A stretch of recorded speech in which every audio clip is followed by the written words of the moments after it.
Welcome to the Country Fried Outdoors Chasing Your Experience podcast. The podcast that will connect you to resources regionally and nationwide to engage them in open, honest discussions so that we can inspire the growth that you need to chase the experience you want. So strap yourself in because here we go.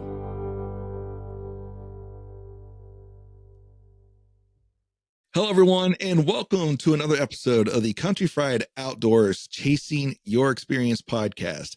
I'm your host, Sean Smith, and on today's podcast, we got a pretty special one for you.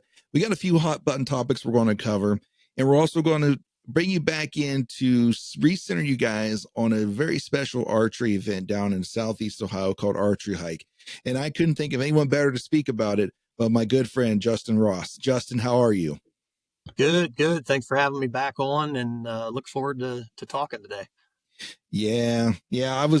We've got a lot to talk about. You and I spent a good bit of time talking off air, and I'm like, you know what? We better get on here before this gets too flared up and we forget half the stuff or lose half the passion we had going on with that. So how you been? Like, how's things going? Excellent. Busy as ever with typical career and family. This spring obviously has been a little bit of a doozy. We had that late winter and then a lot of rain. Then all of a sudden, just 97 degrees. 97 and dry these days. That's about right. Like they said, and they've been saying that for years. Like, if you don't like the weather, give it 15 minutes, it'll change. Man, that's the truth. That is the truth. Man, I ran into you there at the Open Season Sportsman Show again, or whatever they call that. At the Expo, whatever. I seen you again down there. That's the correct name. We all call it Deer and Turkey Show still. Yeah, it's what it used to be. Then they switched it to Open Season. I don't know why they did that. But that's where I first met you. And I met you again, and we came down seeing you again. So you've been out pedaling, getting the word out about Archery Hike again. So you're running that again this year, right? Yep. We're looking forward to it. We're just a couple weeks away. The event will be July 11th, 12th, and 13th this year, and kind of doing the same thing that we did last year with a couple, 2 courses, and we'll have merchandise on site and have the practice range, and but yeah, really looking forward to it. Looking forward to hopefully we have some decent weather. Last year, it actually was pretty good all weekend. Then we had a bad storm roll in. Actually, Sunday afternoon, my family and I were starting to clean up, had a bad storm roll through and knocked down a few trees on the property and actually a chunk of maples across the driveway. So it turned into more of a cleanup effort of trees compared to picking targets up. But anyways, yeah, looking forward to this year. Hopefully the weather's good. Ohio BHA will be on site Saturday and Sunday serving breakfast and lunch for a donation. Nice. We're having them back and just really looking forward to getting these people out shooting and raising a little bit of money for farmers and hunters feeding the hungry and Whitetails Unlimited and like I said, for Ohio BHA. Awesome. Now I know the last time you and I talked, I think you were trying to gather up some money for Honor Flight. Are you doing that again this year, or just kind of not so much this year? No, we changed our focus back to what we, this year back to the nonprofits we've worked with in the past and moving straight forward with Whitetails and Farmers and Hunters Feeding the Hungry and Ohio BHA. Obviously, BHA is what we'll talk about later with this whole public lands ordeal, but they're strong in that fight as well. So we need to help progress that message. Yeah. Well, it's not your first time you're on the podcast. This is your second time being with us. And if those of you who are new to the podcast yourselves, if you go back through the catalog, you'll see our first episode where we talked a lot about Archery Hike. So what type of changes should people be expecting? Are there any big changes for this one? I wouldn't say there's going to be any big changes. Obviously, if you've shot the event before, you know that we change it every year. It's not the same, this course or the courses aren't, set up on an annual basis. It's one weekend a year we do this. And so no, I wouldn't say any big changes other than just trying to think of, I've got some shots laid out that will be kind of a little different than what we did in the past. Last year with the Eastern course, it was definitely closer targets, Eastern, kind of Eastern U.S. animals, and maybe more technical shots. Hmm. And Westerns were, Western animals with farther shots and some technicalities. Hmm. I think we'll probably move forward with that same kind of line this year, but there'll be a few flares we'll throw in the mix for sure. So last year was the first year you kind of separated out into the Eastern and Western type of idea, if I remember correctly. Is that right? That's correct. Yeah. So with that being new, so when I came down the first time I shot it, was it was about almost, I'll give or take, it was a little just shy of 4 miles probably by the time it was all said and done. And I think we were somewhere around 3.6, 3.7, and I had missed a little bit because I forgot to start tracking. But so it was a pretty long course, but everything was just one big loop that we followed, right? There wasn't like a separation of two different courses. So I'm kind of curious, what was the feedback you got um, different between that, just that long, almost 4 mile course versus separating it into the east and west? Well, it's kind of funny. I had walked it obviously multiple times setting it up, but never walked straight through the whole Mhm. thing, and obviously um, even measuring, saying going and grabbing an arrow and coming back. Some of the shots you got to go get your arrow and come back and then continue on with the path, and there's others you go to the animal, pull your arrow, and then continue on. But honestly, it was your GPS. When we got to talking, it was your GPS, map or route that made me think, oh wow, that's a lot longer than I thought it was going to be. I'm kind of mapping things out, on Onyx, laying things out, and Mhm. it's close. But like you said, when by the time you start, go get an arrow, come back, or move forward, there's a lot of extras that I wasn't measuring. So, and I had heard it from some other people like, wow, that, a couple of the hikes between the targets were Mhm. were rough, whether you're Mhm. heading downhill and then back up. And I got to thinking, well, we saw some pretty good growth too. And so I thought we should probably split this and do kind of an Eastern and a Western. At least we'd have two courses, and that would especially the busy day of Saturday would split up the people to where there's no log jams of Mhm. people. Yeah. And our idea is that you can just get out and shoot and go at your own pace. People Mhm. play through kind of like on a golf course. If somebody catches you and you're slower, let them play through or let them shoot through at Archery Hike. Right. But by splitting that up, having the Eastern course a little less length and the Western course a little further distance, that has split up the people. So you feel like you're out there with just your buddies on a backcountry hunt, and you're not just constantly running into people. And that kind of perfected, I guess, or made the course better by splitting them up. Yeah, I can see the need for it, and first for a comfort thing. Like you can get through the first half, come back, relax a little bit if you wanted to, then go back hit the other course, or vice versa, or just go back hit the other one again. I can see that where the split would be a good thing to do. I'm glad you're getting a little bit of feedback, good feedback about that too, to help out with that. So what can people expect? Let's look at it this way. So what can people expect on the Eastern course?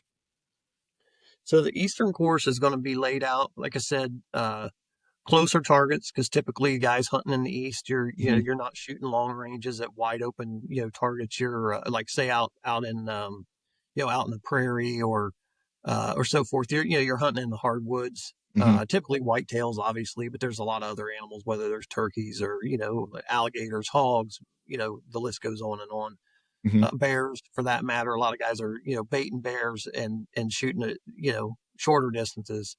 So on the eastern course, I would expect eastern animals, just like I mentioned, hogs, alligators, bears, uh, whitetails, turkeys, the list goes Mhm. on. Maybe squirrels. We got a little squirrel target. We like a skunk target. It's kind of fun. But closer targets, probably more technical targets though, because you're going to have a lot more coverage. Yeah. And but in a shorter hike, less elevation change. Again, to mimic what you're going to run into in most parts of eastern U.S. Obviously, there's other areas, even in southern Ohio, that I mean, you can get in some deep, dark canyons. But for the most part, guys are hunting in food plots and, open hardwoods. So that's what I would expect. Okay. About a mile hike. Okay. Um, if you miss shots and you're chasing arrows and coming back, you're probably going to have a little bit farther hike than that. But it'll definitely be an easier hike.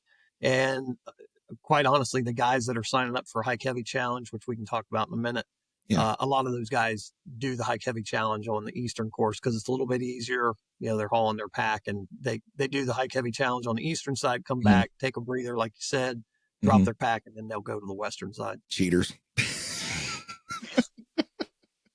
Yeah, they got to do them all. Yeah, I'm kidding. I haven't even did the Hike Heavy. I got a buddy of mine though. I sent him and said, "Hey, you want to go do this year? This year?" And he's like, "Yeah, if we do the Hike Heavy challenge." I'm like, "Yeah, you would, wouldn't you? You would, wouldn't you?" So I guess one of the big things I think we should probably differentiate is that, what the expectations of what someone should expect coming to Archery Hike. And there's a lot of expectation because most people have an experience with 3D archery, right? Their local ranges, most of the time they're focused on score. They're trying about hitting the rings, the 11, the whatever you want to call it, right? Everyone has a different name for the rings. So you got your 8, your 10, and your 11 or 12. And if you get an ASA world, it's 12 and 14s and all this. But if I remember correctly, that's not, I mean, yeah, you could still do that if you wanted to, right? But your focus though is trying to recreate that hunt for an individual to put them in that hunting mindset. And so you like for or you like the focus to be more on making an ethical shot on the creature versus trying to um win a points game, correct? Yeah, absolutely. And I think what we found throughout, the last 3 years, which is being the fourth year we've done it, um, all of our, I wouldn't say all, but the vast majority of our shooters are straight up hunters. They're not out shooting competition archery. Mm-hmm. We do have some ASA guys come, Mm-hmm. but the vast majority are guys like, I guess, myself, and we just like, Mm-hmm. we like being out hunting, shooting 3D targets and making a kill shot, say making a Right. double lung shot. Mm-hmm. We do have a mix. So expectation, we do have a mix of Reinhardt and, McKenzie Delta targets. Yep. So if you are into ASA or IBO scoring or whatever scoring you like, Mm-hmm. you can keep that score, right? This is Archery Hike is set up as a competition against yourself, maybe against Mm-hmm. your buddies, but to test your own archery abilities. And if you and your buddies are out and you guys want to do, IBO or ASA scoring on, whether you're dealing with Reinhardt's or McKenzie Deltas, obviously feel free to do that. But as for for us that that put it on, it's more just the thought of making that double lung shot. Yeah, I think so. These type of events are on the rise. Like they're gaining a lot of popularity. Look at Total Archery Challenge. Okay, yeah, you can keep score there if you want. Like if you watch the videos on Total Archery Challenge, there's a lot of guys like, oh, I get the 12 ring, I hit the 10 ring, and they keep score that way, or they come up with their own games. That's not really the focus of Total Archery Challenge, or things like that. It's like not necessarily the competition side of it because you're not there to compete with anybody. You're just there to basically, as you said, compete with yourself or just to push your limits or push, or just to get outside your comfort zone.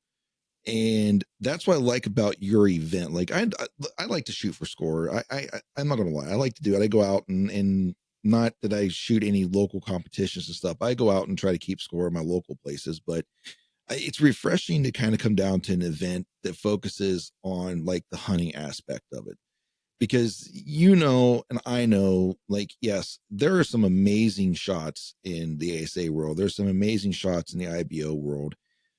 But when you start looking at the scoring rings, especially on certain angles of shots, like that's not where you want that arrow to go at all on a live animal, right? You get a good quartering away shot, you get a good quartering two shot, and where the 10 or the 11 ring or even the 12 rings, and if you go with the 14 ring, that's not even remotely close to where you want an arrow to go.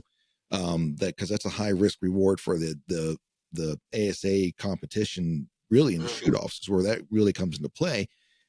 But the scoring rings on some shots, broadside shots, they're pretty accurate. I mean, that's pretty good placement on a broadside shot. But as soon as you put an angle in it, man, if you ended an 8 ring, you might even have a bad shot on some of the angles that you can get into.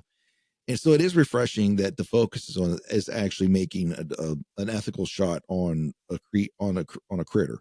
So, and I think I think that speaks a lot as to why you probably get a lot more hunters showing up too, is because they're getting that practice. So if you're expecting an ASA course, like you said, there's a lot of technical shots that are going to be happening. You're going to be shooting through stuff, around stuff, or don't expect that. It's not going to be flat ground. It's not flat ground. It's not flat, open, easy for you to shoot. Like, I mean, it's not too difficult. Like, don't expect to lose 12 arrows, but Yeah, we definitely try to set the course up to where you've got technical shots, you've got distance shots.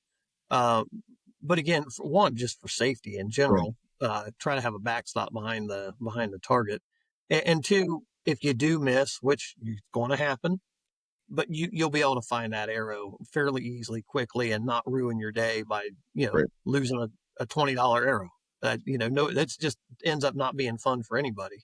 right, So we do pride ourselves on trying to make it as safe as possible, right, and with that backstop behind the target, but obviously give you a shot that's not the easiest thing to just double lung something in the wide open. right.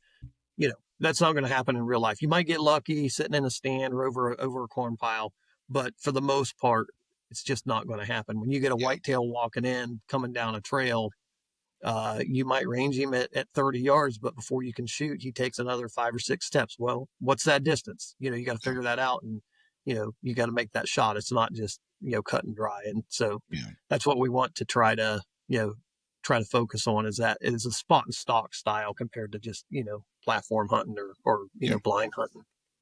Yeah, it's from my experience, like it's a lot of fun. It is definitely a lot of fun. And we'll talk about the Western course here in a minute to introduce them to that, obviously, because when I was there, like everything was together. So as you already stated, like there's a good bit of hikes in between some, and it was pretty scenic. Like, I don't know if you've ever, if well, I know you have, but like with listeners, you've never been to Southeast Ohio. You're in the foothills of the Appalachian Mountains, and there's some gorgeous views down there, even in that little 4 mile radius that I walked in, or that it's just, there's a lot of different varying terrain, hills, some steep hills, nice little river creek bottom that we walked through. That was awesome. I really, that was a cool little part of the hike. I remember going through that creek Mm-hmm. bottom, and it puts you in that mindset of being in that hunt. So I think you guys nailed that there, and I think that's what people need to expect. Like, yeah, like we said in the last podcast, that there's a good chance you might slide and get a little mud on your butt, but but On the other side of that, we're talking about archery here, but part of that is the hike as well. It's yeah, just being out and being out in nature and enjoying just being out there. But what we wanted to create is hiking between targets. That might get your heart rate up. Maybe you slip, and you get a little bit muddy and you're laughing with your buddies. Then you get to the next trail marker and it's time to shoot and your mind ain't right. right, So again, that could happen in real life. You're out there, hmm, yakking with your buddies. You walk up and, oh, hey, there's a bedded doe.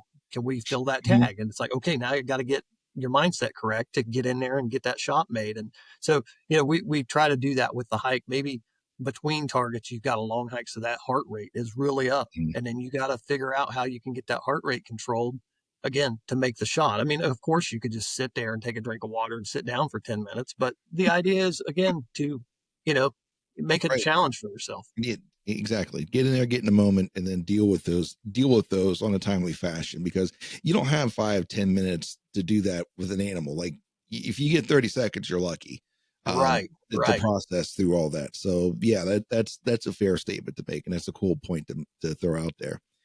So that's I probably should mention as well that it probably should come without mentioning, but we should bring your binoculars and bring a rangefinder because you're going to yeah, need them. It's not that easy. You're not gonna, again, for safety's sake, things are marked so people know where people are at. The right, trail's marked with flagging tape, but right, you're going to have to find that animal, and hmm, you're going to have to find, you need binoculars to see where you want to shoot. Are there limbs in the way? Is it maybe just some brush in the way? yeah, But you definitely want your binoculars and a rangefinder for archery hike. yeah. I'm just I'm sad that I didn't make it last year. We had just too much stuff going on, and I didn't make it last year to actually see how this current setup, obviously without you've changed the targets around, stuff like I get that, but like the current format, I haven't had a chance to experience that yet. I'm excited for this year. My goal is I'll be there Friday to shoot it, and I'm hopefully come hell or high water I'll be I'll be there because I missed it last year and I don't want to miss it again because it is a lot of fun. So the Eastern course sounds like it. Even if you don't want to test yourself in distance, sounds like the Eastern course would be just a good one. Like, how Total Archery Challenge has like the very long distance shots, but some of their courses that are really hard or distance is known for them. Then you also have some that are a little bit more closer and not as hard. So I like having that ability to kind of like, you could walk the Eastern course as many times as you want though, because that's what is interesting with you guys is that when you pay your hiking fee, you got access the entire day. Like if you want to walk the course multiple times, you can do that, which is not, around here, you pay a fee, you get to shoot once and you're done. And like, hey, thanks again, see you later. But they want to make a day of it, they could. Yeah, we wanted to do that. As I've mentioned, before over the years, we do this on private property. There's only Mhm. so much ground to park Right, people. So, uh, the idea is not to just jam pack it full of people where it's just not an enjoyable, right. hike through the woods. Hmm. And that's what offers then, because we have a select amount of people that we can fit every day, that you can shoot multiple times. You can get through that 1 mile hike, run into Logan, get something to eat, come back, shoot again if you want to. Or I've had guys just stand at one target and they'll shoot at one target for an hour because they really love that target. And so they go pull their arrows, come back. There's a group come, they just step aside, let the group go. And then because they really love that target or it's a hard challenge for them and they want to perfect it. And Hmm. you can do that. Absolutely. Courses, Hmm. they're yours all day long. When when you pay your registration fee and get that hiking pass, you can be there all day long.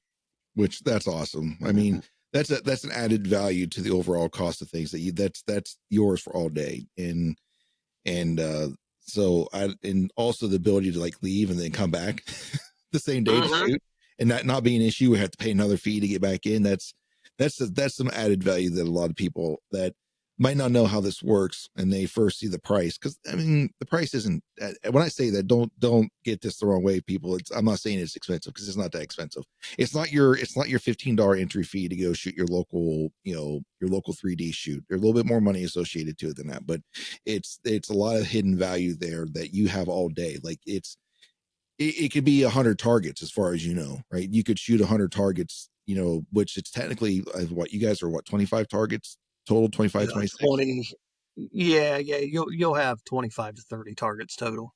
Yeah, so that's the number of targets that are there, but you can shoot this multiple times. It could be 30 targets, it could be 60 targets, 90, 120, or it could just be 15. You could be done. Like, yeah, I'm done. It's your choice. It's your day.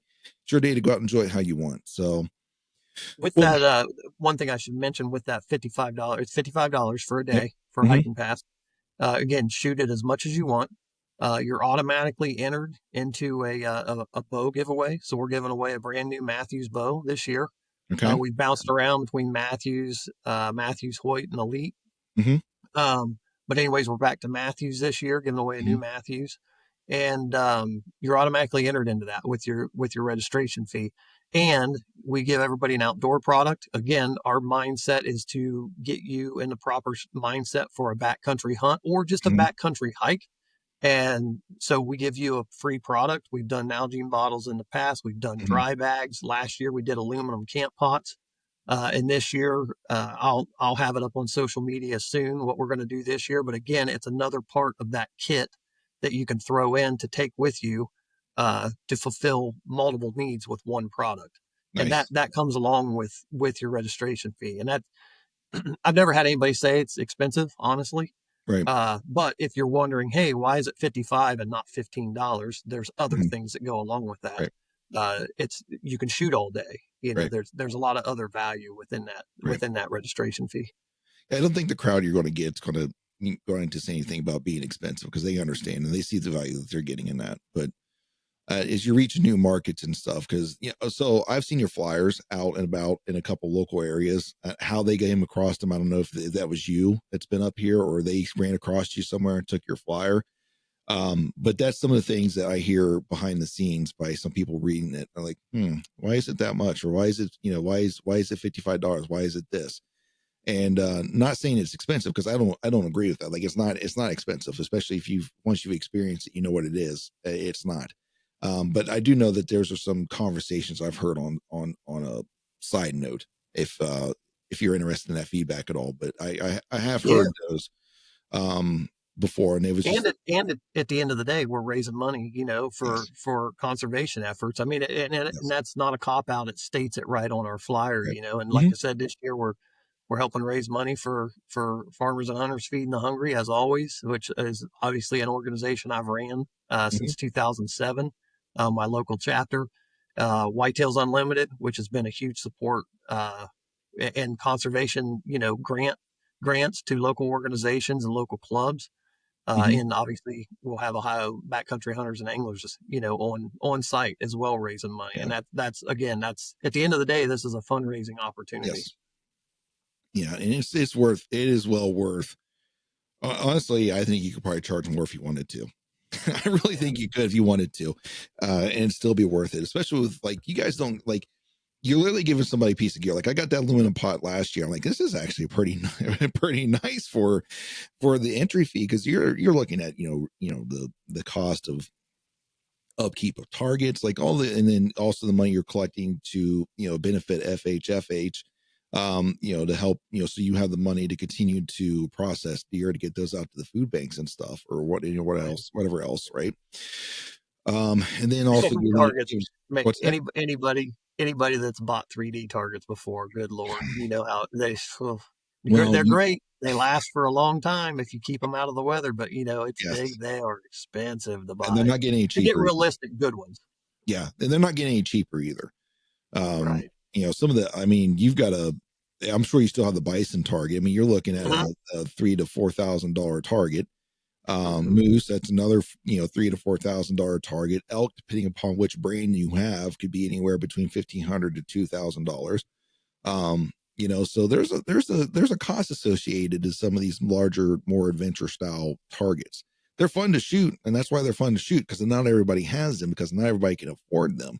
And so that's Right. why they're, and so definitely worth coming out to check out. So we talked a little about the Eastern course. Let's talk about that Western course, because I know that's probably going to spark the attention to some of these Eastern folks that maybe have never been out west, or have been out west and they want to practice, or they want to kind of get back into mindset going out west, or they've got a shoot coming up or something. So they got a hunt coming up. So let's talk about it. So the Western course, you're going to have a few more animals. Mm-hmm. Let's just say, I think I've got it published at 15 animals, depending how the hike actually, change, kind of works. So there'll be 15, maybe a few more. You have these Western animals, your elk, obviously.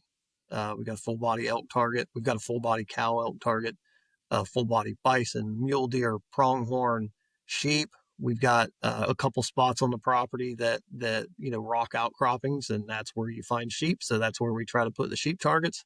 That's again making them realistic Mm-hmm. style, spots that you would find sheep. Um, Man, what else? Obviously, grizzlies, black bears, even whitetails. There's a lot of animals out west, and you'll have those animals throughout that western course. You're going to Mm-hmm. have a lot more elevation change, a lot more up and down, and just a longer hike in general. You'll be around a couple miles. That one's going to take a little bit longer, Yeah. but you'll still have plenty of time. If you just want to shoot the western course, you would have plenty of time to do that a couple times, or maybe even a few times throughout the Mm-hmm. day at a leisurely pace. Yeah. Um, so again, won't be jam packed. Perfect course to test your own abilities at longer distances, Mm-hmm. and at awesome targets. I mean, awesome targets. I gotta ask, and I want to, and if you don't mind sharing, if you don't want to share, you want to keep it a secret, I'm good with that. But what is the longest? Well, I understand people can probably adjust a little bit to this, but what is the longest shot you have set up there? Oh man, I think few years ago, we had that bison that was out in the food plot, like he was eating in a prairie. Mm-hmm. That's where you find bison, or in a prairie, Right. or open grasslands. And he was 78. We had, I think that full body elk has been 80 to 90 yards Yeah. in the woods a couple Yes. times. Yep. Shot it. That's probably, I think the farthest shot. Oh, the bison last year. The bison last year again was in the open. He was in a gas line. We've got a gas line goes through the property, but again, like he was, in eating grass. Mm-hmm. And I think, if I remember right, somebody ranged it was like 104. And I honestly didn't intend for him to be that far, but I came out, I was hiking through, and I'm like, man, I'd love to put that bison down in that area. So I put him down there, and then, backtracked, was like, where can we shoot from? It's like, oh, this is a perfect spot. And I ranged him. I feel like he was like maybe 96 or something. And who knows where that guy, was ranging him from, but Right. he was 104. And I'm like, oh, wow. So that's probably been the farthest target. But honestly, it was a pretty wide open target shooting through a Yeah. gas line. Now, there were some trees that were Mm-hmm. they weren't in the way. If you trust your bow and know how your Mm-hmm. arrow is going to fly, they weren't in the way at all. Right. But they definitely got into your mind that, oh gosh, I'm going to hit that limb, so that's probably been the farthest shot this year. I would say again that 80, 90 yards, Mm-hmm. would probably be the distance. But I think the hardest shot that we actually have had, the last 3 years was the elk last year. He was across the valley, kind of towards the end of the western course, and he was across the valley. So you're shooting across the valley, which plays a little bit in your mind because it just doesn't, the distance he's at doesn't seem what he is. But I think Right. he was 83 yards, but he was way uphill from you. And so right in front of where you were standing at the trail Oh, marker, if you shot from the trail marker, he yeah. dropped into a deep valley and then went up the other side. And he was up there and had some junk in front of him. You could see his head and his antlers, and then you Mm-hmm. could see like the vital. Mm-hmm. And so the shot was completely doable. It Right. wasn't that bad of a shot. Again, if you trust what your bow can do, it wasn't that bad of a shot. The hardest part of that shot was getting a good range, because there was, with the wind, the Yeah. leaves were blowing around. So trying to get a good range was the problem. If you could get Yeah. that, 83, 85 range, you make the shot. It ain't no big deal. Right. But that's what I enjoy about setting it up, is throwing those little crooks in the whole um, algorithm to figure out what you're going to do. And so if you can't get a good range, now you're guessing. But hey, that elk's standing there and you want to kill him, so you better guess good. But that's probably been the hardest shot, I would say. A couple years ago we had a hog that was down on the bottom, and I think Yep. it was very steep downhill, and it Yes. was only maybe a 22, 23 yard shot, but he was way below you, and it looked Mm-hmm. farther than that. But Yeah. he really was. It was a top pin style shot. Yeah. Line of sight would messes with you, with those elevated or de-elevated targets where you got a little bit of an angle to shoot down to them or up to them. That will mess with you a lot. And I remember Yeah. that hog. Like if I think I'm pretty sure we're thinking of the same one. I was going to say on that rock outcropping, because I think we shot down from a rock outcropping or something similar to that Yeah. down in that steep valley down there in that creek bottom. So Yep. yeah, that was a cool target. I like that. I like that one a lot. So I have to say, out of all the targets, that we have, that hog target's just a fun target. I don't know, anybody listening that's spot and stalk hogs before, regardless of where you've been, if you're on a preserve, if you're out in the open somewhere, I've mhm, killed 3 in Texas, spotting and stalking before, and they're fun to hunt, and they're hard, and they get down in that mud, they lay down, you can't find them, they almost step on them, they get up and take off, like. mhm, But that to me, that shot was a realistic shot of where yeah. you'd find a hog down in that mud, and it's just a fun target to shoot at. Absolutely. It was fun. I liked it. I really liked that target. I liked the elk. You had a couple elk targets I really enjoyed. The one you and I talked a little bit about last time was the turkey target that you had like a little window about that big to shoot through to get to. Yeah, So, yeah. And it wasn't a far shot, if I remember right. no, no, It was maybe even 20 yards or 21. yeah, if that, if that. I Yeah, mean, but once again, messes with you if you're not expecting. You could do it if you've done it, like, or you at least should know you can do it. But it's just watching it, like I don't know if I can get through there. Like, yeah, you can. You'll be all right. and if you shoot enough, we're not shooting expandable broadheads on these arrows, something Right. that's going to, open up as it's flying through the air. We're just shooting field points. And Right. so, in real life, would you take some of these shots? Probably not. You probably wouldn't be Yeah. comfortable with it in real life. But on a target, you got to understand these arrows, they'll fly through a lot of stuff and not get knocked Hmm. off course. Right. But that's what if you shoot enough, that. Right. And you'll trust yourself, hey, I can shoot through that little clump of leaves. That ain't going to knock it off course.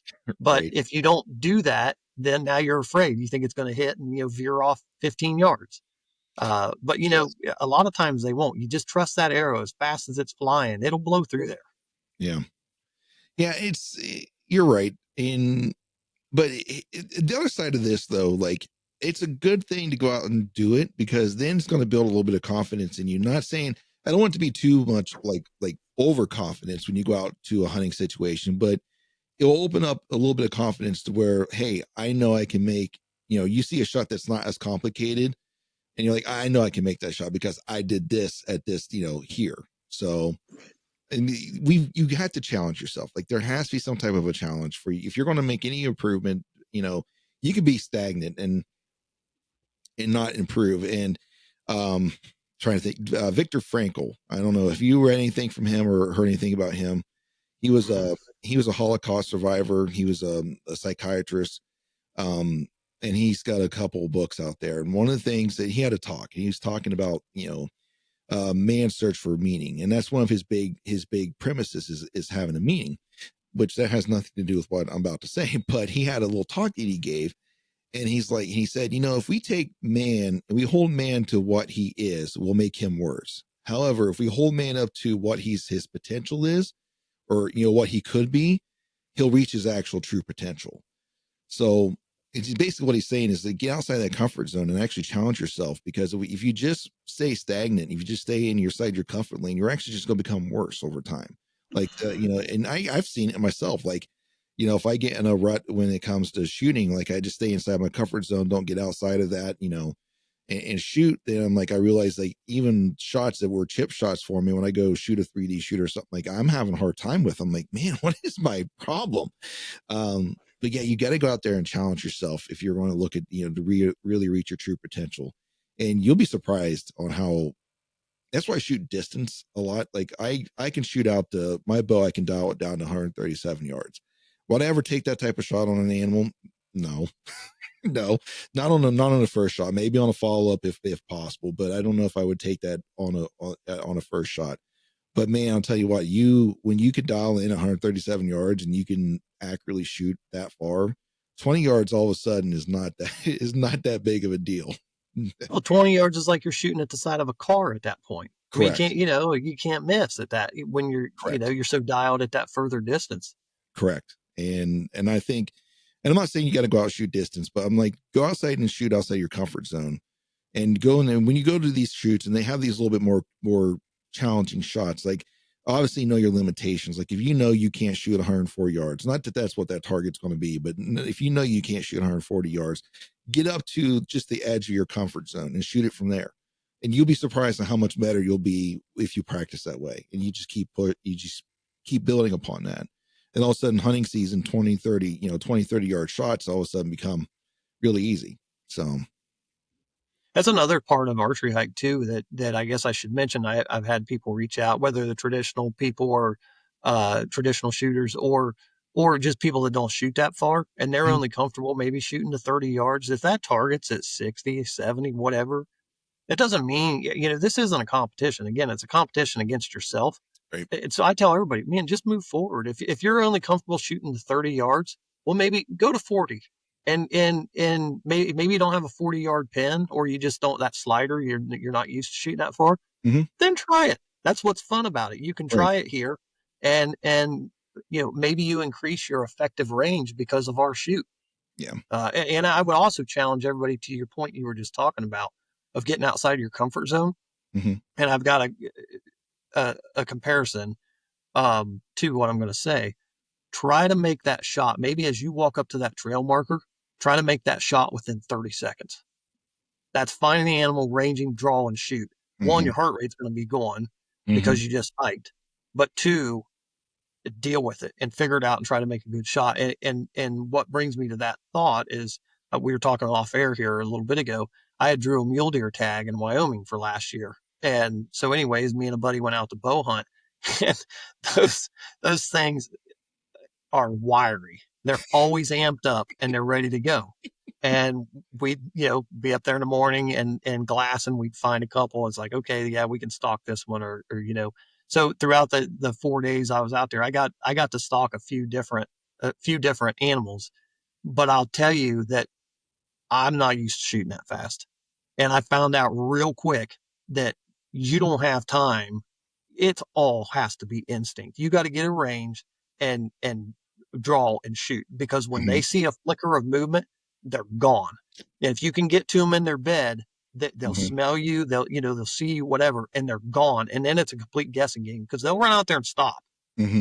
But I learned real quick on the first stalk that this isn't, hey, you're going to pop up and you've 30 seconds as they stand there and look at you to shoot. It ain't that. You're going to draw as you're coming out into the open, put your pin on them, and you're going to have to shoot because that's how fast these things are. Yep. And like I told you off air, I didn't end up killing one. I missed a couple. I missed a couple at some decent distance. Again, because I didn't shoot fast enough. They jumped off, ran off. And then luckily the guy I was with, he threw me a range and I, again, kind of guessed, but your heart's pumping because you walk up, you're stalking in on this animal and then all of a sudden it's go time and you can't step back and say, hey, I'm going to hold off for a minute. There ain't no holding off. That animal was alive and well, and he's going to be gone. So I challenge everybody on an archery hike, get to the next trail marker, range that thing and shoot within 30 seconds and see how well you do, because I bet you won't do as well as what you think you would. Yeah, I agree with you. There's going to be a lot, and most people is going to have an issue with that when you put that type of time constraint, because then all of a sudden now, even just the time itself, if you hold yourself to it, right, and or if you got some buddies that are holding you to that, like that will bump the stress up a lot, and they'll just add to the already your heart rate's up because of exercise, but then you're going to start getting like the stress heart rate issues that come with that, and that can really mess with your mind too. It would be very fun with a group of guys too. You hike to a trail marker, you range them. Nobody tells anybody. It's okay. Jim's up, so he walks up, ranges it, draws and shoots, and then Sean gets up, and he had Jim didn't tell Sean what the range is, and then it's his turn, and it would be fun to take this course on in that fashion and see how well you do, because when it's your time to shoot, your buddy's got he's got a little stopwatch on his phone, and you're going to hear it chime at any second, and then it's too late. Right. But give yourself 30 seconds and get that shot done. It would be fun to go through archery hike with that mentality. So let's take it one step more from that. Then because from some of the stuff I've done as an instructor of firearms, now obviously safety is number one. Like you have to make sure you maintain control and safety of all this. But let's say your entire group makes it in 30 seconds. Like everybody can shoot it in 30 seconds. They make it. So then let's take some time off. Let's take 5 seconds off. Now it's 25 seconds. Next target is 25. And all of a sudden now everyone makes it at 25. Let's take it to 20 seconds. Right? It push you guys yourself to your safe limits. Like once again, I'm not telling you drop down to 5 seconds and have an accidental, discharge where you launch an arrow, through the woods accidentally without an idea where it goes, or you forget to put an arrow on the bow and you blow your bow on your string and you blow your bow up. I've seen a couple of those happen before. Maybe some of those have been my own at some point in time at a certain point, but that's neither here nor there. But I think there's you could play this however you want. You can put the amount of stress on yourself that you want. But the more stress that you can, here's where you don't want to get to the point of total meltdown though, because then you're not learning, you're not gaining anything at that. Like you've totally deconstructed everything you just did. So the goal is to put enough pressure on yourself to where it's still a learning experience for you. But once you go into total shutdown, then stop and reset and start over again, or just don't do it anymore because you're not gaining anything. It's going to make it worse, and you're going to start to develop bad habits because of that. So yeah, have fun with it. I like that idea. I like the idea you get there, and And it'd be interesting to see if anybody picks up on that and runs with that, see if, how fast people get their shots off. I bet you 25 would probably be pushing it. 25, 20 seconds most, especially now. Maybe some guys later in the stack might be able to do it because they've had a little bit of time to relax from, as watching everyone else shoot in front of them. There was like 3 or 4 member groups. But I bet you the first couple 20 seconds, that's that's pushing it. It would be neat to get to that target and do, like, say a 25, 30-second challenge with each person, step up and get it done, and then stand there for a few minutes and then just go through your normal sequence and see how different your shot is. Yeah, that'd be a good one too. And once again, you've got time to do it. If people stack up behind you, just let them shoot through, let them go through, let them move on. And then, you can stay at that target all day. You can spend as much time on that target as you want. And you can shoot as many arrows as you want. It's not a one and done. Shoot as many as you want. Get a feel for it. Get good at it. Use the opportunity to better yourself before you leave. I like it. Yep. I like it a lot. Yep. That's a good idea. I kind of I might have to steal that. Fortunately, I think I'm gonna be by myself when I come down, so I might have to time myself. But the problem is, if I'm making a video, which hopefully I'm able to, if I make a video, I'm 30 seconds is out the window because I gotta go down and put a video camera on the target, and then I gotta put a camera back where I'm at. I got this, I got that. Yeah. So yeah, it's gonna be a little bit longer of a process than that. But no, I think that's a good idea. I like that. Hello, everyone. This is Sean Smith of the Chasing Your Experience podcast. We interrupt this episode to let you in on some exciting news. If you're looking to upgrade your mock scrape game this year, then head over to scrapedoctor.com and fill your cards full of scrape magic, maybe a poison ivy or two, just a rope squared, or even just a rope. And then enter the code CountryFried10. That's Country Fried, spelled with a K, the number 10, and save yourself a little bit of money. And now, back to the pod. What else we were talking about challenging targets, and it just dawned on me another target. We had a can't remember if that was last year, was the bedded doe. She was only maybe 17, 18 yards. I think that was last year. Yeah, I think. She was up in that pine thicket, and she was bedded between 2 pine trees. But where you were shooting from, you were shooting essentially grazing the grass to hit her vitals, and not the grass, but the leaf, the leaf bed. And anyways, it just dawned on me thinking about past targets, and essentially distance isn't always the hardest thing. Short distance, can be hard if there's technicality involved. And there were some guys that missed that doe target, and I think she was like 17 yards because they didn't trust shooting right across the top of the ground to hit those vitals. It was just a mind thing. I can't aim that close to the ground, and they couldn't make that shot. And it just popped in my head as we were talking about challenging things. That was one of the more challenging shots I think we've had through the years. Yeah, people need to realize what their arrow trajectory is, because there's a lot of shots they probably don't take that would be 100% ethical shots if they understood their trajectory. Like, so for example, say like let's say you've got a good shot, you've got the skill to do it. You've got a fairly decent shot at something at 40 yards, but yet at 20 yards, right in the way is an obstruction. Well, if you know the flight, if you know your arrow path, more than likely it's going over top of that 20-yard mark. Where's my camera going? My camera just said, screw it. I'm going somewhere else. Camera said, hey, I want to show you this buck. That's a nice buck. Like, hey, look at this buck up here. Well, anyways, I'll keep talking as I'm trying to fix this problem here. So anyways, if you would just aim like you normally, like, you got to visualize where those vitals are going to be. Just take that aim and then let it, understand that the arc of the arrow is going to take you over top of that obstruction. I practice that here at my house all the time. Like, this part of one of the things that I do, just for that reason, is because I know that there's certain times that there might be like a limb in the way, or there might be a little twig, or it might be just a little swell. As long as I got enough to gauge or know where the vitals are, aim for those, let the arrow go, I know that trajectory is going to be good for me there. So that bison last year, that was, say 100 yards, give or take. It was that same way with a couple of those limbs that were sticking out, and one of them was a down tree, and there was people that actually moved left or right to not even have to deal with that, because they had mentioned, they're like, man, I just don't know. They were, it was a mental game.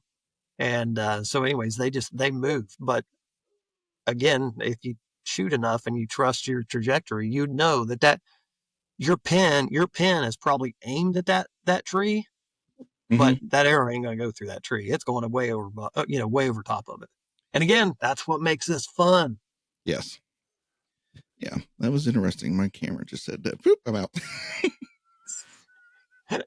It's funny. Oh, technology at its greatest. I don't know why I did that. I just decided to like, hey, I'm done. I'm still learning. It's a new camera too, so I'm still learning some. Video podcasts, they're great. Yeah, listen, this isn't a very very professionally produced production, so you're gonna get. I'm gonna give you the warning like Primos used to. Like, hey, this isn't Hollywood. It's gonna be some shaky video. There might be some stuff out of Yes. focus, but we're gonna give you the truth. I'm like, that's exactly what you're getting here.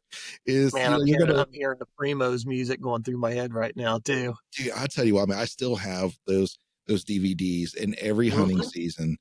I've got like a handful of their bow hunting only DVDs, right? And every hunting season when it starts coming in, it's like my ritual. It's what I do. I watch them.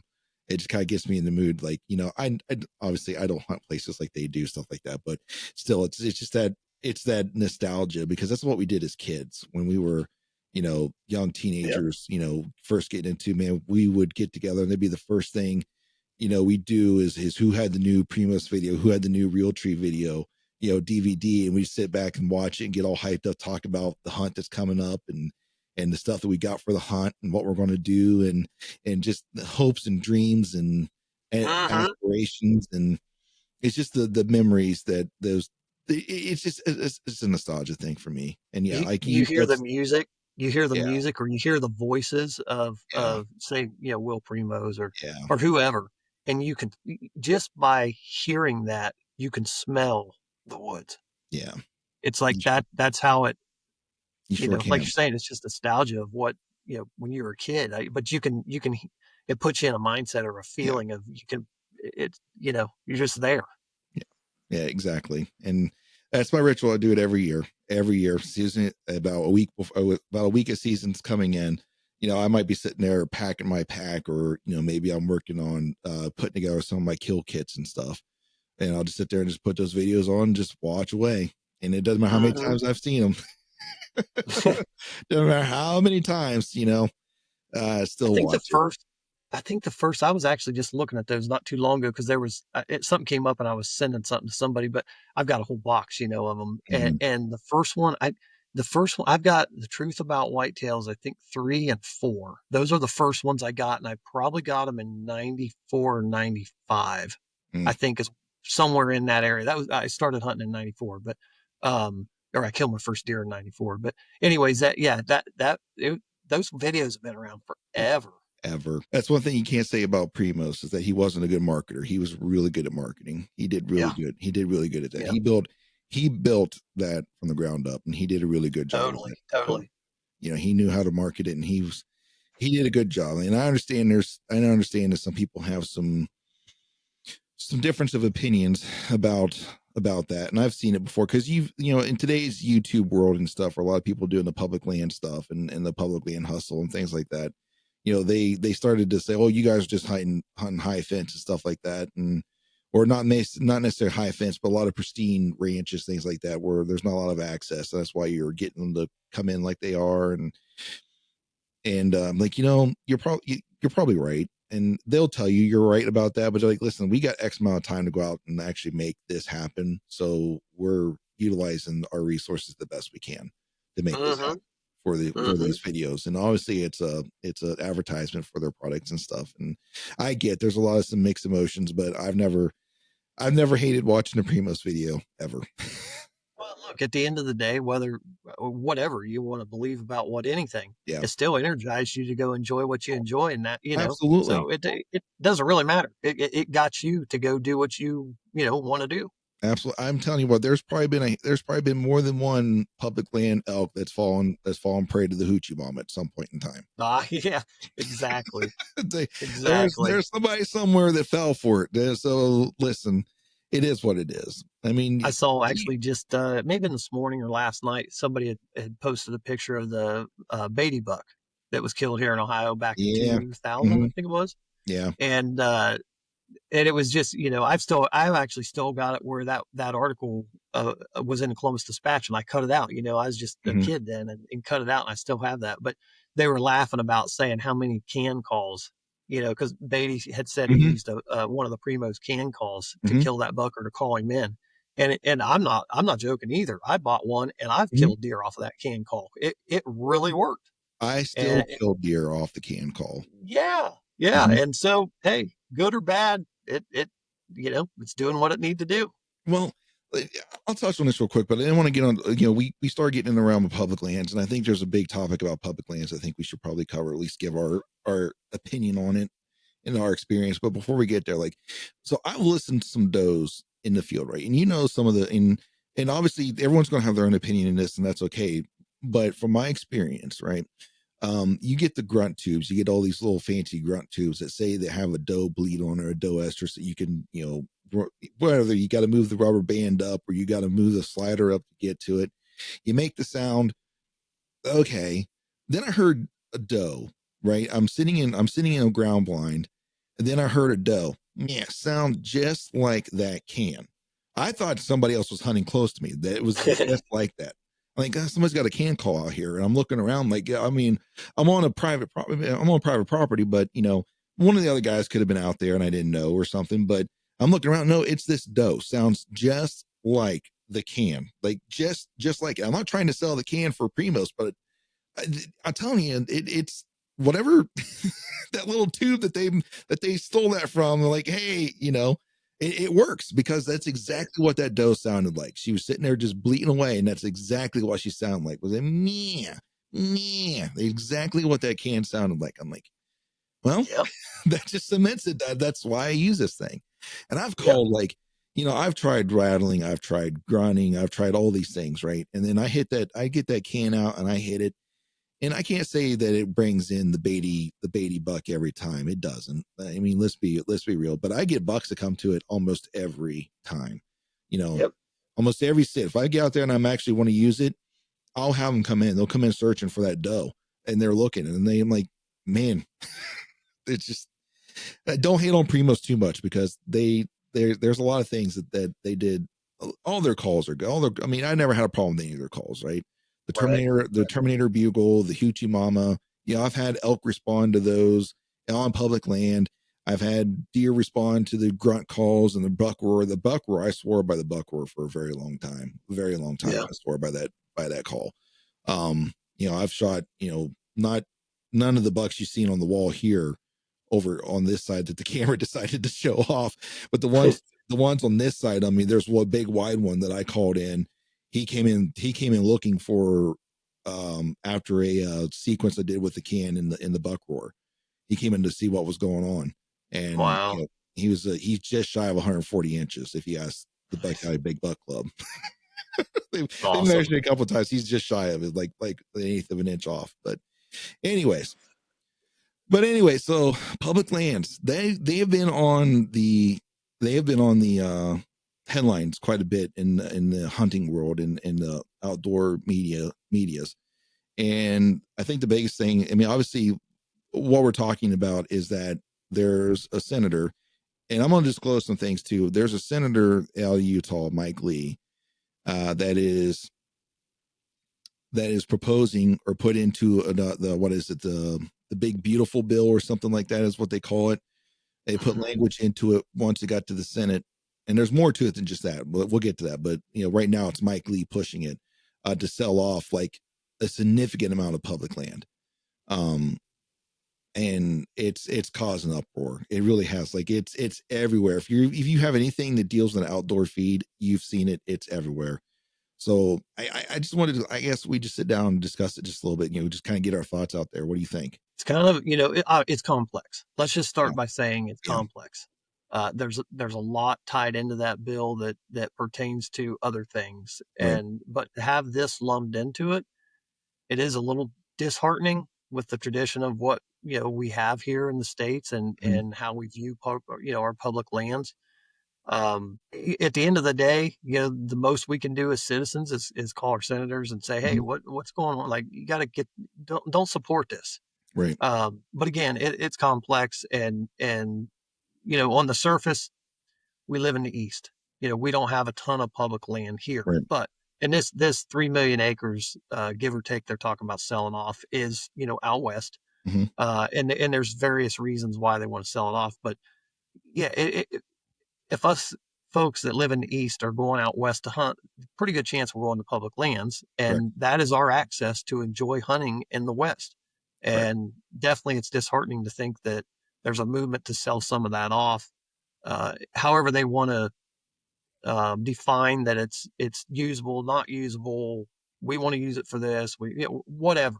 It's Right. just the point that the tradition of having public lands in the states is very valuable to a lot of people, and I don't think that we should stoop to the level of selling those public lands off as a revenue grab. And we should actually maybe look at saving or on our costs and what we're spending in the budget compared to Right. selling off and creating a revenue grab that's not really going to create anything good for anybody. It's No. just at the end of the day, for us hunters, it's taking access away from us Right. to enjoy our lands that we own as citizens of the United States.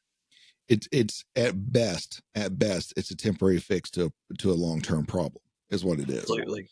And it's only going it I don't see any good coming from it at all, regardless of what they want to say it's going to do. I don't see any lasting good come from it. Like the affordable housing, no, it's not going. If it does create any, it's not.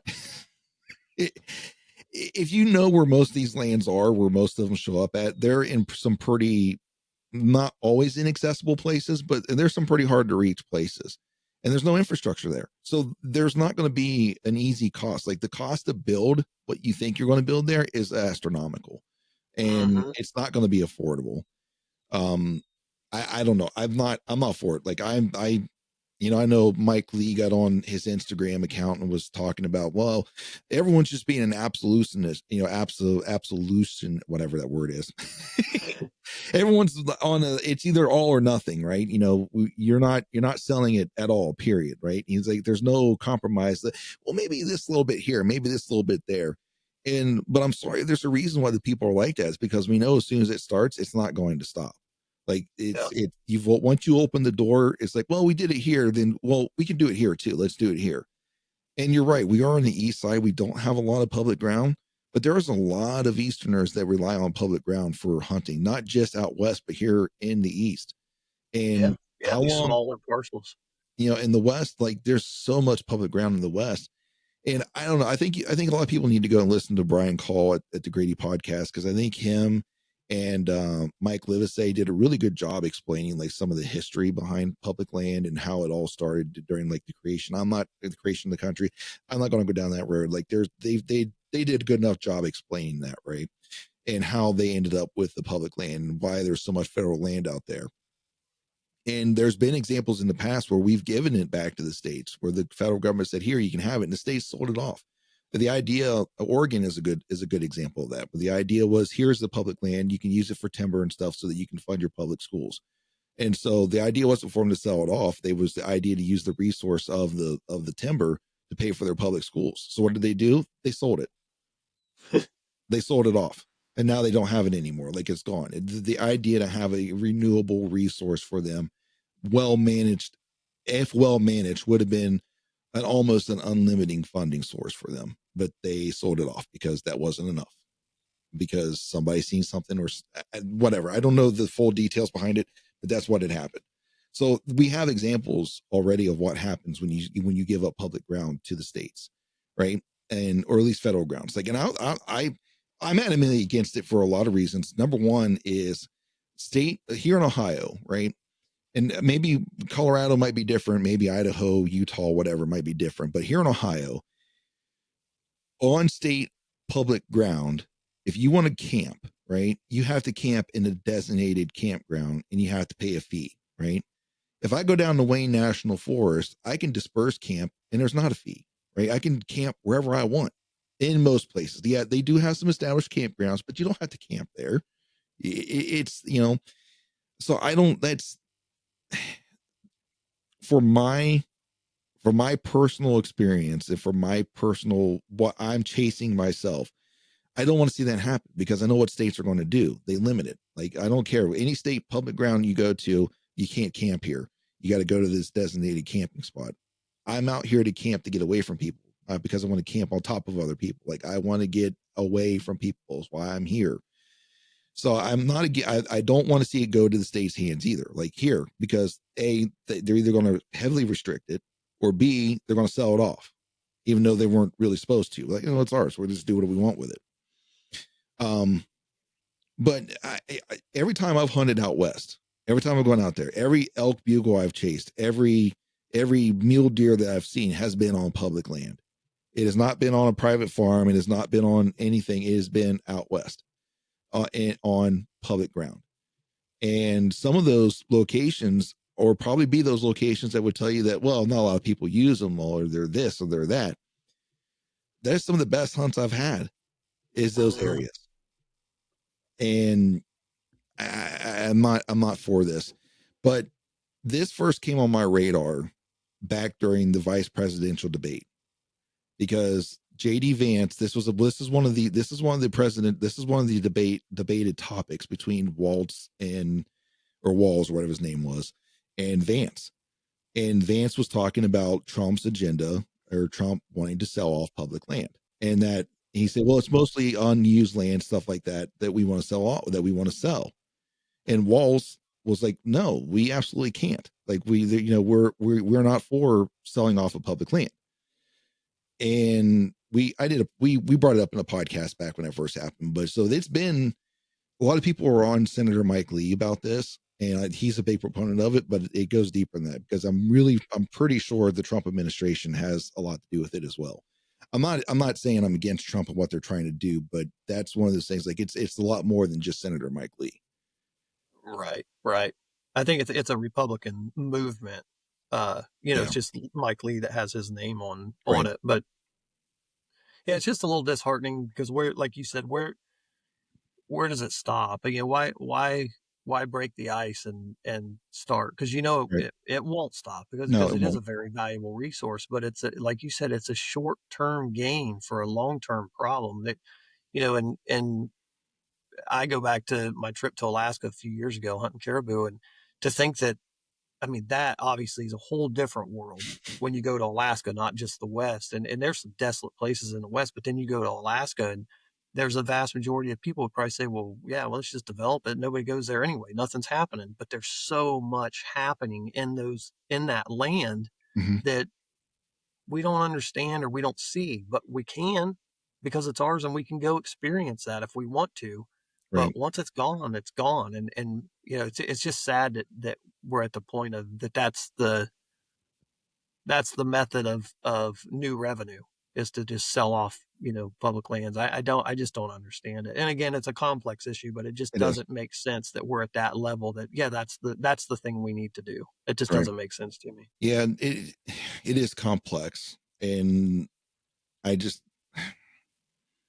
this is not the fix for what you're trying to do, or what you need to do. And unfortunately, like, I don't think it's going to go the way they think it's going to go. Like, if they do sell, like, it's going to end up in the hands of people who, it's just going to limit access. It's going to end up in the hands of people who can afford it. And because it's not going to be cheap when it goes.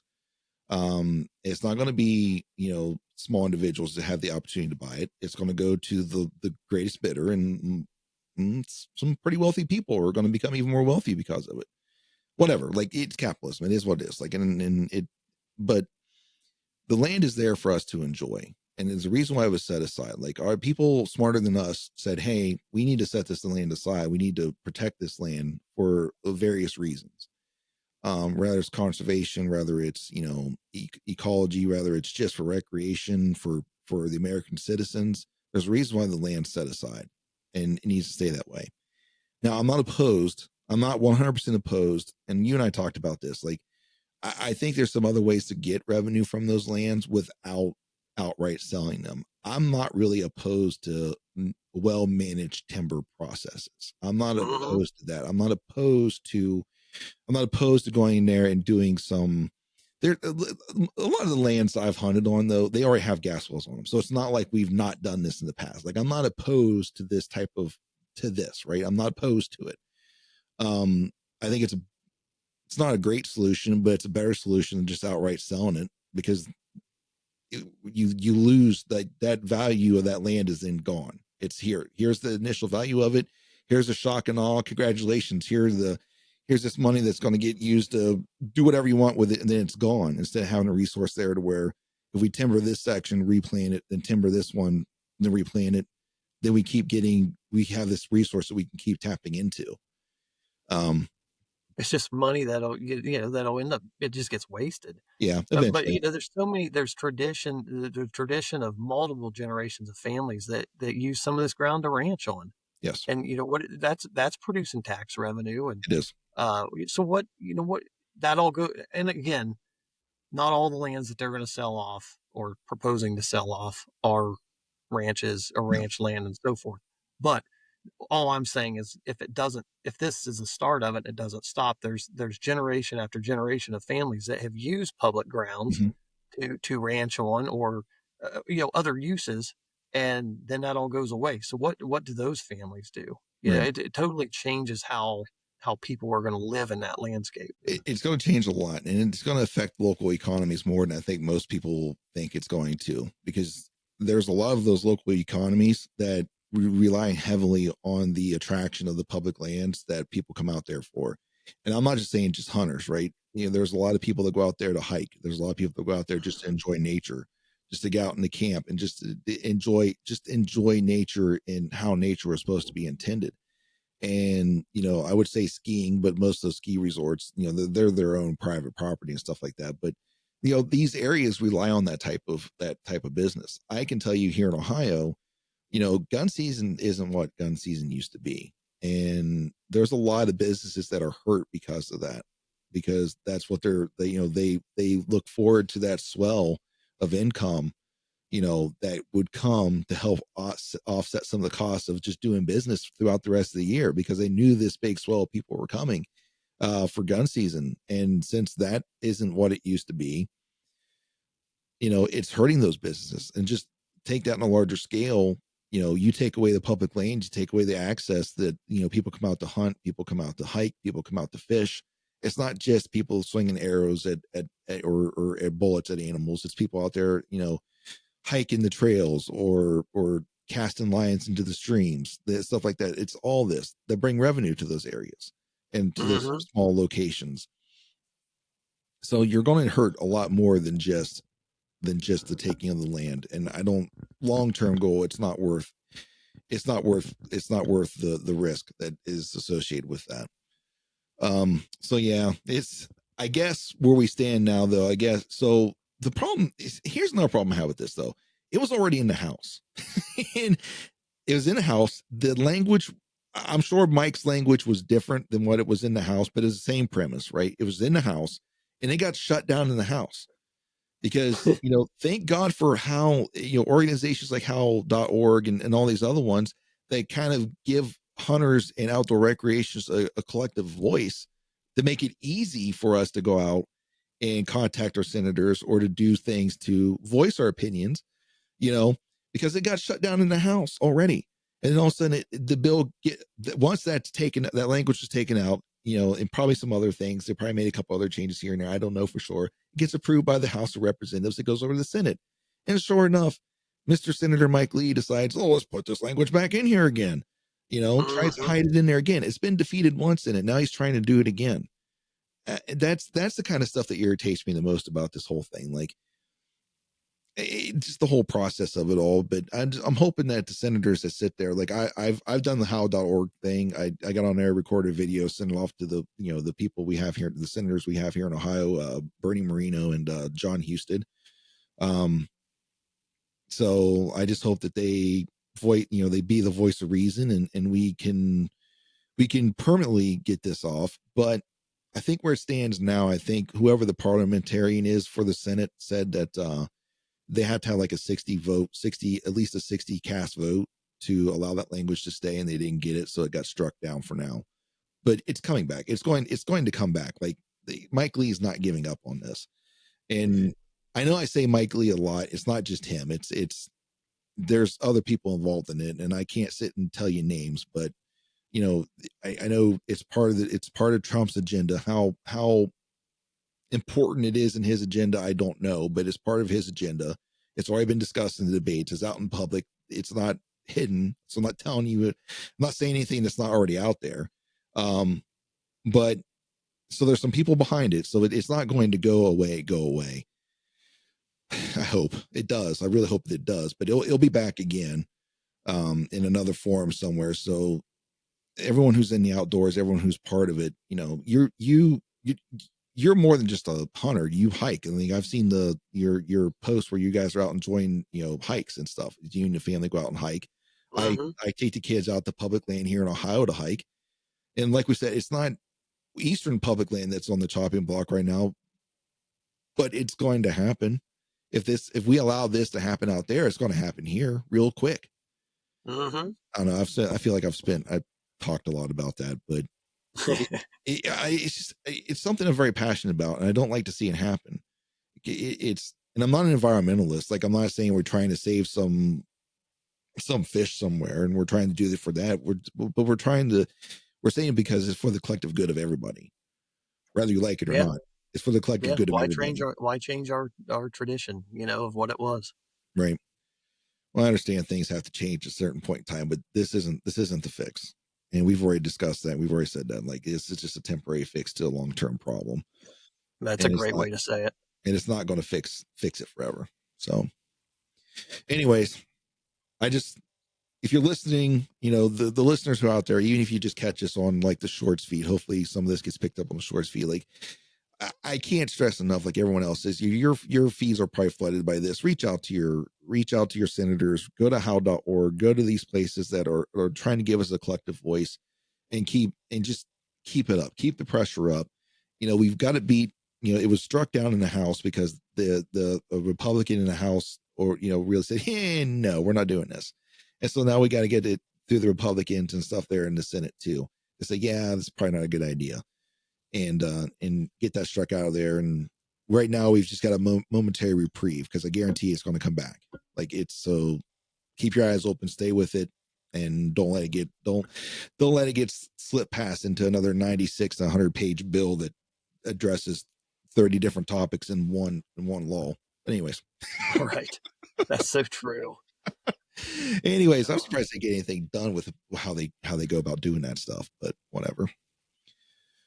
Oh, well, Justin, I think we talked a lot. We talked about a lot of things, man. And I definitely do appreciate your input on these types of topics and things, because, I do value your opinion in things. I do, I've come to get to know you a little bit, and would go as far as to call you one of my friends. But, you're always a friendly face to talk to every time I come across you.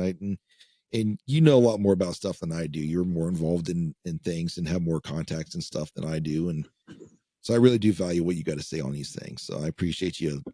I appreciate your candor and all this, obviously. Yeah. Yeah. I appreciate you having me back on, and to be able to talk about just the archery hike in general coming up here, like I said, July 11th, 12th, and 13th. Mm-hmm. And just talk about this whole public lands deal. It's kind of a mess right now, but luckily for, I guess for us, there's a lot of people that are on board and calling senators and saying they don't agree with it. So hopefully we can get this shot down. It affects more than just hunters. It affects people who enjoy those lands. There's a lot more people that enjoy those lands. Like, I don't want to go too far. I'm gonna say it though. So we're on an elk hunt, right? And we're out close to this pretty popular lakes in this one unit. And there's side by sides coming up this, and the trail's meant for side by sides and the ATV, so they're not off trail. But this, I don't know how they got up it. I had a hard enough time myself walking up it, let alone, because it was rough. Like, it was really, really rough. I don't know how any of them made it up. But every so often, man, you'd hear side by side just blaring music, coming up that hill. So it's more than just people who hunt, right? It's more than just people who hike. It's more than just people who camp. It's all of us who All of recreate us. in public lands. And it's a lot more people than you think. A lot more people. And it affects a lot of people.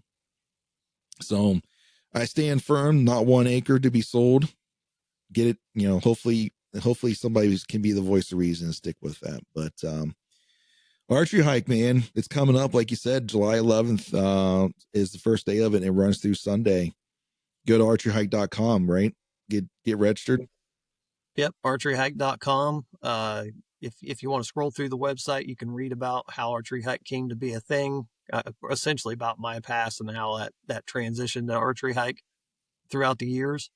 You'll be prompted right away. You can just click on a button to register. You can pick single day hiking pass and get registered. Pick which day you want to come, and yeah, looking forward to having everybody down this year and enjoying the couple courses we put out and just growing a little bit of the archery hike community, making it a little bit bigger and better this year as we roll into our fall hunts.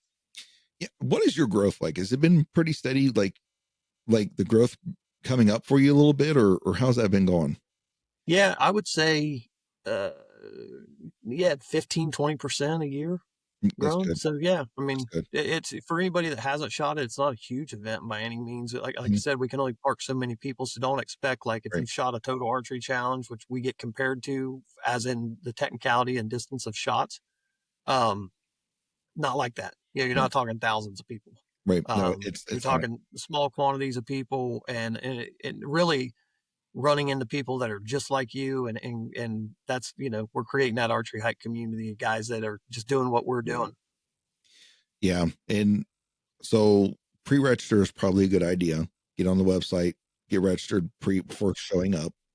Um, It helps for sure. It it helps helps. us be when you show up and you go up to the cabin to check in. It helps us have everything ready to go at that Right. point. Now, we're obviously you're not discouraging people from absolutely just not showing up like out of a whim, but we definitely encourage you to pre-register at the website, um, so we get a good count. Because, like you said, there's only so much room for people, and we don't need a lot of people. I mean, more people the merrier at a certain point, but eventually it just gets to the point where there's just not enough places to put people. Right, So right. pre-register. It's one of those events. It's not meant to be a total archery challenge where 2,000 people showing up at a time to shoot, but yeah, we definitely want to see a little bit of growth and keep it going.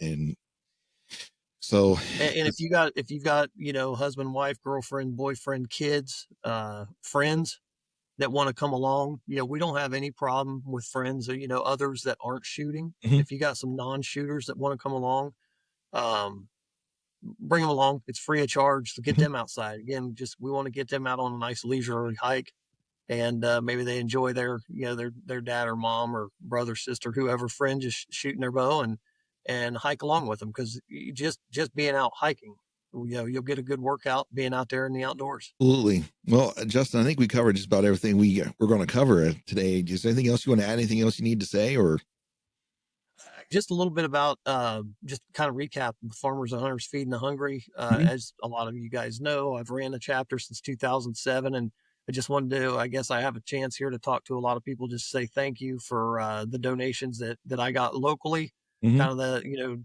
northern Columbus, eastern Columbus, northeast side, Delaware, Licking, Morrow, Knox, some Franklin, that kind of this whole area where I'm at. Ton of donations this year. I was expecting maybe around 100, and I think I ended up with 209. So nice, way over what I was expecting, nice. which is great. And obviously anybody that follows the numbers through Division of Wildlife, the kill was up again this year. I think Mhm, 232, maybe if I'm 230,000, give or take. mhm, Whitetails killed this year, which is great. There's obviously plenty of whitetails in the state. That means people are out killing does as well. And I'd say a vast majority of people donated a deer as well. And I like the hashtag donate a doe. You can get your antlerless permits a little bit cheaper and yep. get out there and enjoy the outdoors and donate a doe. If you want to, if you don't want to, that's fine too. Keep it Mhm, and eat it.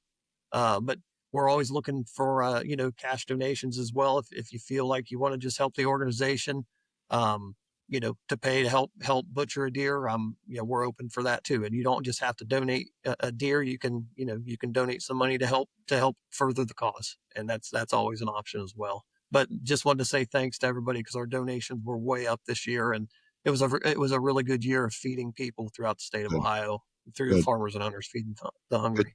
That's a great program, and we talked a lot about it. When you and I first got on the podcast together, last year, and we also talked about it. So I had the privilege to talk to the deer program manager here in the state of, or administrator here in the state of Ohio, Mike Tonkovich. Mm-hmm. That episode, I keep pushing it back and back and back because I was trying to figure out where it fits in best. But I think I'm going to release it closer to deer season, or about that time, maybe as like a warm up for like the deer season.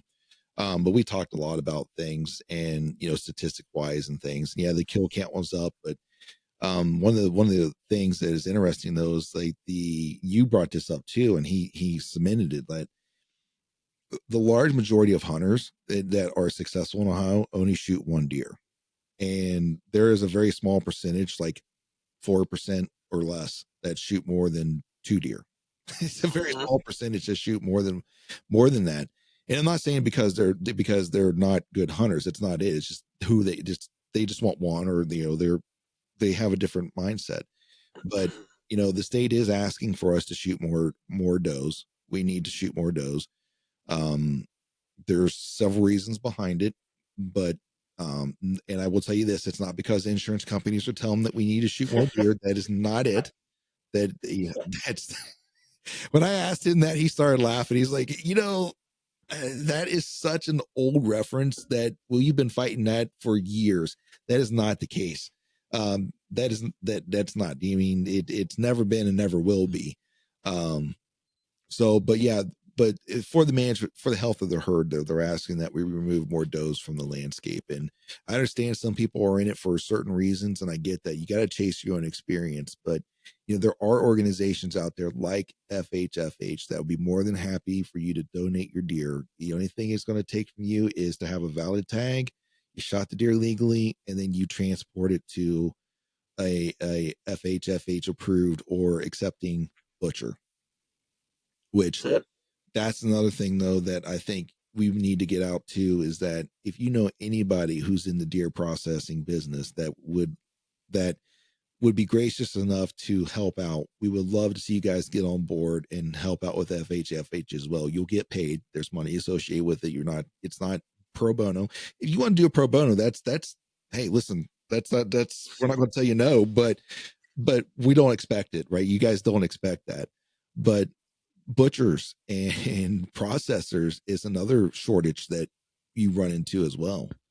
Have you seen a change in that though? Has that changed at all? No, it's, I guess maybe in the last couple of years it's flat, but there for a while we were losing as kind of COVID came on. Mhm. We lost a lot of butchers through the state. Mainly not, they were just getting out of the deer business because they're Yes. doing beef and hogs. There's more money, I guess, Mhm. I guess you say more money per pound of meat. It Yes. was more viable, and they were scheduled out with beef and hogs, and Yeah. so they just got out of the deer business. And yeah, I appreciate you mentioning that. For anybody listening, Sean will, have my contact info, I'm sure, in the notes, Mhm. the show notes. But yeah, reach out to me if you're a butcher or you want to, be involved. More than happy to talk to you about it and what we've done in the past, what we're doing in the future, and how you can be a part of just feeding more people in your local community. And again, that's why we do events like Archery Hike, or we do, my wife and I travel around and help a buddy put on Whitetails Unlimited events throughout the state to raise money for Farmers and Hunters Feeding the Hungry or other conservation organizations doing things just like we are. Um, Absolutely. yeah, so please reach out if there's ever any questions. Yes, please reach out. Well said. Well, where can they find you at? Outside of archeryhike.com on the website, where else can they find you at, Justin? They can jump on Facebook or Instagram at Archery Hike. We're trying to keep things posted there. Any updates? But yeah, mainly Facebook, Instagram, or jump on the website, archeryhike.com. If you got any questions, you can email me at archeryhike at gmail.com, and I'll get back with you. Or on the website, there's a communication box you can type in, and a little chat box. I'll get that, and I'll get back to you as well. Awesome. Well, is there anything else you need to say, brother, before we close this out? I'm good to go. I think we covered a lot of topics, and hopefully we see you down there on 2 weeks from today. I hope so. And by the time this airs, I think it's going to come out on Monday. It's going to go outside of my normal schedule rate, but whatever. I want to get it out there so there's enough time for people to hear it, who want to hear it and get out there and be part of it. So, well, Justin, I appreciate your time. I really do. I appreciate our friendship, and I appreciate you taking the time to sit down and talk to us again. And like I said earlier, like I really do value your opinion, because you're a very, very active user of, or just a very active person in the outdoors, and the experience that you have and experiences that you share is it's hard to come by. And it's refreshing to hear those types of similar thoughts, or just ideas that maybe not exactly the way I've seen it before, but that makes a lot of sense. And I appreciate that difference of experience and everything. So once again, thank you so much for short notice too. Yeah, no worries. To get on and do this. So I wish you luck. Hopefully that, Archery Hike goes without a hitch, and we can avoid any of those major storms that has been plaguing Ohio here recently, and you don't have to worry about major cleanups down there. Maybe we'll get lucky. It'll be 45 in the morning and about 65 throughout the day. If we could just keep it at 70 all the way through, that'd be great. None of this 110 with the heat index that we've been dealing with, the humidity. But then you get people out in Phoenix it's 120, but it's a dry heat. I'm like, I don't care. It's 120. Right, Exactly. Or not 120. Well, ladies and gentlemen, with that all said, we appreciate you guys taking the time to sit and listen to Justin and I talk over the last about hour and a half. And I really do encourage you guys to get on Instagram, find Justin out there on the Archery Hike on the Instagram, chase him or look him up on Facebook as well. Go down and check out that Archery Hike. If you are into 3D shoots, you want to get a more of an adventure shoot in, and you didn't make it to TAC, or you made it to TAC and you're looking for something a little bit more local or something here in the state, go check it out. $55 for the day. And you can buy a multiple day passes if you want to go down the area. There's plenty of campgrounds in the Logan area that if you want to go down for multiple days. No camping on site, not there, but there is campgrounds available, and there's also just outside of Logan. You're just a few miles outside of Logan, so there'll be some hotels and probably some good Airbnbs and Verbos and stuff you guys can get into and enjoy. Do a day, do a multi-day, do whatever you want, but get on the website archeryhike.com, register, go down there, check it out. Justin, I don't know, are you still taking Target sponsors, or is that closed? No, we can still take some Target sponsors. That'd be great. So if you're interested, on the website too, I think you list how to become a Target sponsor and what the expectations are, That's correct. what you can expect as the vendor who's being the sponsor, and also what you offer and what you expect from them. So if you're interested in that, check that out. If you're interested in setting up a booth and stuff, maybe I think it explains that on there too as well. Are you still taking people for that? Yeah, we'd love to have more people there right around the practice range. Again, just grow that community of people that are doing similar things. Absolutely. It's pretty cool. It's I think you had Brow Tine Innovations when I was there. I met that gentleman there. Then the White Tails Unlimited. I talked to his name's Jared, right? Joel. I don't know why I want to keep calling him Jared, Joel, but met Joel there. So yeah, it's a nice little venue you guys can set up in. So there's a lot of things you guys can get involved in if you want to, if you're interested in, and either being a Target sponsor, or if you want to get your product out there, you want to get your brand out there, you can get up, set up a booth. There's a fee to it, but it's all explained on the website. So register for the shoot, be a Target sponsor, go down there and advertise, whatever it is you want to do. Go to archeryhike.com and get signed up for that. So with that being said, I think I've rambled enough as it is. Once again, thank you everyone for sitting and listening.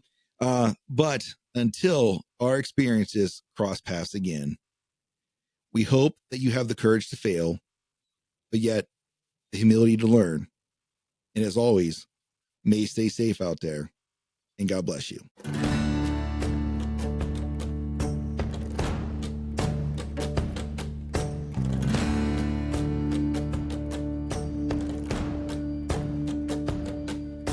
Thank you for listening to the Country Fried Outdoors Chasing Your Experience podcast. Before you go, don't forget to leave us a review and follow the show on the podcast platform of your choice.